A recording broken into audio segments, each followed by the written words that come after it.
بسم اللہ الرحمن الرحیم۔ میں ایک جاسوس تھا۔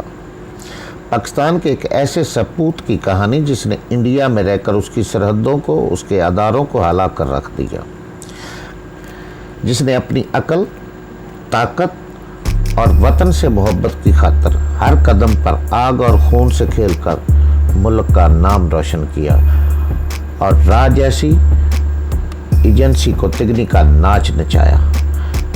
تو میرے دوستو، کہانی کی طرف چلنے سے پہلے میں گزارش کروں گا کہ چینل کو سبسکرائب کریں، لائک کریں اور شیئر کریں۔ آپ کی محبتوں کا شکریہ۔ بسم اللہ الرحمن الرحیم۔ میں ایک جاسوس تھا۔ قسط نمبر 3۔ میں تو گنگا نگر رہتا ہوں، وہ لدھیانے رہتا ہے۔ میں آپ کو ان کے پاس لے چلوں گا۔ دھنیہ واد، شکریہ، میں نے کہا۔ موگا پہنچے تو ہم دونوں بڑے اچھے دوست بن چکے تھے۔ اسی سنا میں راستے میں جہاں کہیں بھی بس ٹھہرتی، وہ حسب توفیق کچھ نہ کچھ چھابڑی فروش سے خریدتا اور مجھے بھی ساتھ شامل کر لیتا۔ شام کو ہم موگے پہنچ گئے۔ اب اس سے جان چھڑوانے کا مسئلہ درپیش تھا۔ راستے میں میں نے اس کی مدد سے موگے کا سارا نقشہ حفظ کر لیا تھا۔ اچھا سردار جی، مجھے ایک ضروری کام کرنا ہے۔ کل آپ 12 بجے والے شو پر مجھے ٹیگل سینما کے دروازے پر اپنا منتظر پائیں گے۔ او یاروں، گوئل یاروں کا یار ہے۔ ایک دفعہ تمہارا تعارف کرا دوں گا، ساری زندگی تمہیں موگے میں سینما کی ٹکٹ نہیں خریدنی پڑے گی۔ اتنا کہہ کر میں نے اسے سوچنے کا موقع ہی نہ دیا اور ست سری اکال کہہ کر پھرتی سے لاری اڈے کی بھیڑ میں غائب ہو گیا۔ اب میرا جسم شدت سے آرام کا تقاضا کر رہا تھا۔ مسلسل سفر نے تھکا ڈالا تھا اور آنکھوں میں جلن کے ساتھ ساتھ سر درد نے بھی برا حال کر دیا تھا۔ اس صورتحال میں سفر جاری رکھنا خواہ مخواہ بخار کی مصیبت کو دعوت دینا تھا۔ میں نے جیسے تیسے اڈے سے باہر بنی ریلوے لائن عبور کی۔ اب میں موگا کے مین بازار میں داخل ہو رہا تھا۔ یہیں ایک معمولی ہوٹل کو میں نے اپنی شب بسری کے لیے منتخب کیا۔ شام کے قریباً 6-7 بجے میں کرتار ہوٹل میں داخل ہوا۔ اس ہوٹل کا مالک ایک ریٹائرڈ DSP تھا اور مجھے بعد میں معلوم ہوا کہ وہ پولیس کا خاص اڈا بھی تھا۔ موگا ایک قصبہ نما چھوٹا سا شہر ہے۔ اس کے علاوہ یہاں وہ ایک ہوٹل میں بھی یہاں 1-2 ہوٹل ہی تھے، لیکن یہ بھی عجیب بات تھی کہ میں سب سے پہلے پہنچا ہی اسی ہوٹل میں تھا۔ ہوٹل کے نیچے ایک ہال کمرہ تھا جس کے اوپر 3-4 کمرے بنے ہوئے تھے، جن کی چھتیں ساتھ کے دوسرے مکانوں سے ملی ہوئی تھی، بالکل ایسے ہی جیسے ہمارے اندرونی شہر مکانات ہوتے ہیں۔ کہاں سے آیا ہمارا آج؟ ہال کمرے کے ایک کونے میں شوکوس کے پیچھے کرسی پر بیٹھے ایک خشی داڑھی والے سکھ نے مجھ سے پوچھا، جس کا چہرہ شوکیس پر رکھے مٹھائی کے تھالوں کے پیچھے چھپا ہوا تھا۔ شوکیس جس سے وہ کاؤنٹر کا کام بھی لے رہا تھا، اس کے ایک کونے میں اردو اخبار انتشار پڑا رکھا ہوا تھا۔ مشرقی پنجاب میں ادھیڑ عمر کے زیادہ تر سکھ اردو اخبارات ہی پڑھتے ہیں، اس لیے اس وقت میرے ذہن میں کوئی شک پیدا نہ ہوا اور یہی میری غلطی تھی جس کا خمیازہ مجھے بعد میں بھگتنا پڑا۔ جلندر سے آئی محلہ مکان نمبر 34 میں نے رٹایا ایڈریس رجسٹر پر لکھوا دیا۔ یا اپنے دستخط کر دے۔ میں نے 2-4 سوالات پوچھنے کے بعد بلاخر رجسٹر میرے سامنے رکھ دیا۔ میں تو ان پڑھ ہوں سردار جی، ٹھیک ہے انگوٹھا لگا دو۔ بھائی کیا کریں، کاروبار ہی ایسا ہے، کارروائی مکمل نہ ہو تو پولیس تنگ کرتی ہے۔ اس نے اسٹیمپ پیڈ کھول کر میرے سامنے رکھ دیا۔ میں نے انگوٹھا لگا کر ضابطے کی کارروائی مکمل کی۔ اوے مٹو، لے جا سردار جی کو اوپر، اس نے ایک عجیب و غریب وضاقتہ کے ملازم کو آواز دیتے ہوئے کہا۔ کمرہ کیا تھا کچھ نہ پوچھیے، اسے تو کمرہ کہنا ہی کمرے کی توہین تھی اور تو ساری باتیں ایک طرف دروازہ آرٹ بورڈ کا تھا جس میں کم از کم 10 سوراخ کیے گئے تھے۔ یہ ہوٹل زیادہ تر غلط مقاصد کے لیے استعمال ہوتا تھا اور دروازوں میں سوراخ کر کے ملازمین کو سہولت بہم پہنچائی گئی تھی۔ میں ہوٹل کے واحد غسل خانے میں جا گھسا، نہا دھو کر فارغ ہوا، چائے کے ساتھ کچھ بسکٹ وغیرہ کھائے، وہ 2 اسپرین کی گولیاں زہر مار کی اور گہری نیند سو گیا۔ صبح میری آنکھ فجر کے وقت تقریباً قریبی گردوارے سے آنے والی آواز سے کھلی تھی۔ وائے ضروریات سے فراغت کے بعد میں نے دل میں خدا کو یاد کیا۔ سچ ہے، ایسی غیر یقینی حالات میں خدا کی ذات ہی میرا واحد سہارا تھی۔ میرے کمرے کے ساتھ باقی 3-4 کمرے ایک قطار کی صورت میں بنے ہوئے تھے اور ان کے سامنے ایک اوپر چھت کو جانے والا راستہ تھا، جبکہ دوسرے کونے پر ایک کمرے میں ہوٹل کے ملازمین زمین پر لیٹے رہتے تھے۔ نیچے ہال میں جا کر میں نے ناشتے کا آرڈر دے کر اوپر آ گیا۔ جیسے میں کمرے میں داخل ہوا، اچانک ٹھٹک کر رہ گیا۔ میرے بستر پر تازہ اردو زبان کا ہند سماچار اخبار رکھا ہوا تھا۔ ارد گرد کوئی موجود نہ تھا۔ مجھے یہ تو سمجھ آ گئی کہ یہ چال ہے اور جال میں مجھے پھنسا جا رہا ہے، لیکن اپنے پچھلے رویے پر غور کیا تو مجھے شک والی کوئی بات نظر نہ آئی۔ میں کسی حد تک مطمئن ہو گیا۔ مجھے یوں محسوس ہوا جیسے کوئی غلطی سے اخبار یاد رکھ گیا ہے۔ وہاں کسی کو موجود نہ پا کر تجسس کے ہاتھوں مجبور ہو کر میں نے اخبار اٹھایا اور سرسری نظروں سے اس کا جائزہ بھی لے لیا۔ جس وقت ہوٹل کا ملازم اچانک وہاں پہنچا تو میں چارپائی پر اخبار پکڑے بیٹھا تھا۔ یار، یہ کس کا اخبار یہاں پھینک گئے ہو؟ میں نے اسے کچھ کہنے کا موقع دیے بغیر کہا۔ معاف کرنا مہاراج، دراصل یہ ساتھ والے کمرے میں جو لالا جی ہے نا، ان کا اخبار تھا۔ لڑکا غلطی سے پھینک گیا، میں یہی لینے آیا تھا۔ اپنی دانش میں تو میں نے اسے خود پر شک کرنے کا موقع نہیں دیا تھا، لیکن اس کی گہری اور کافی اندر تک جھانکنے والی نظروں کو میں کیسے نظر انداز کر سکتا تھا۔ چھٹی اس نے جیسے ہی خطرے کی نشاندہی کی، میں نے اس کے روانہ ہوتے ہی اپنے مختصر سے سامان کا جائزہ لیا۔ میری کل کائنات ایک پلاسٹک کا اور ایک کپڑے کا تھیلا تھا۔ پھر تو جیسے ہی میں تھرا کر رہ گیا۔ کسی نے واقعی میرے دونوں تھیلوں کی تلاشی لی تھی، لیکن اتنی چالاکی کے ساتھ کہ کسی کے وہم و گمان میں بھی نہ آ سکے۔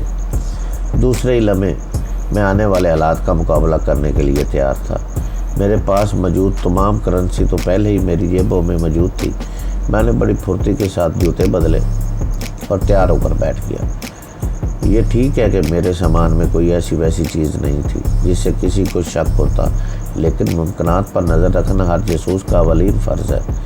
ممکن تھا انہوں نے وہاں سے کوئی مشتبہ چیز دیکھ لی ہو اور مجھے اردو اخبار پڑھتے کسی نے دیکھ لیا ہو۔ میرا چائے لیے اندر داخل ہوا۔ میں نے بڑے اطمینان سے اس کے ہاتھ سے تھالی تھامی۔ یار، ذرا یہ سگریٹ تو لا دو، کہتے ہوئے میں نے اپنی جیب میں ہاتھ ڈالا اور 2 روپے کا نوٹ نکال کر اس کی طرف بڑھایا۔ جیسے ہی وہ نوٹ لینے کے لیے آگے جھکا، ایک ہی وقت میں میرے دائیں ہاتھ کی زوردار ضرب اس کی کنپٹی پر اور گھٹنا اس کے جسم کے نازک ترین حصے پر لگا۔ میں نے کچھ زیادہ ہی سخت ہاتھ لگا دیا تھا، کیونکہ وہ کسی سلو موشن فلم کی طرح بغیر منہ سے آواز نکالے میرے بستر پر آ گرا۔ میں نے اس کی ٹانگیں بھی اٹھا کر اوپر کر دی اور بدبودار کمبل اس کے ساری رات میرا خون چوستا رہا اس کو اڑا دیا۔ دوسرے ہی لمحے بڑی پھرتی سے لیکن بغیر آواز پیدا کی ہوٹل کی سیڑھیوں سے نیچے اتر رہا تھا۔ سیڑھیوں کے خاتمے پر ایک طرف ہال کمرہ تھا جس کے سیڑھیوں سے منسلک حصے باہر پوریاں تلی جا رہی تھی اور شاید سارا موگا وہیں سے پوریاں خریدنے اور کھانے چلا آیا تھا۔ ایسے رش اور افراتفری کے عالم میں کسی کی نظر مجھ پر نہ پڑی۔ میں خاموشی سے اور بڑی ہی چالاکی سے ایک طرف کھسک گیا۔ بازار کھل رہا تھا، لوگوں کی آمد و رفت بھی اچھی خاصی شروع ہو چکی تھی۔ ابھی بمشکل 15 گز بھی نہ چل پایا تھا جب میں نے پولیس کی ایک تیز رفتار جیپ کو جس کے ساتھ 7-8 مسلح سپاہی اور تھانے دار بیٹھے ہوئے تھے کرتار ہوٹل کی طرف بڑھتے دیکھا۔ ہوٹل کے سامنے میں نے اپنی آنکھوں سے جیپ کو رکتے دیکھا تھا۔ سپاہی بڑی پھرتی کا مظاہرہ کرتے ہوئے نیچے اترے۔ آگے کا منظر دیکھنے کی بجائے میں ایک نائی کی دکان میں جا گھسا۔ ختم کر یار اس مصیبت کو، میں نے اپنے چہرے پر اگی ہوئی چھوٹی چھوٹی داڑھی کی طرف اشارہ کیا۔ جو حکم مہاراج۔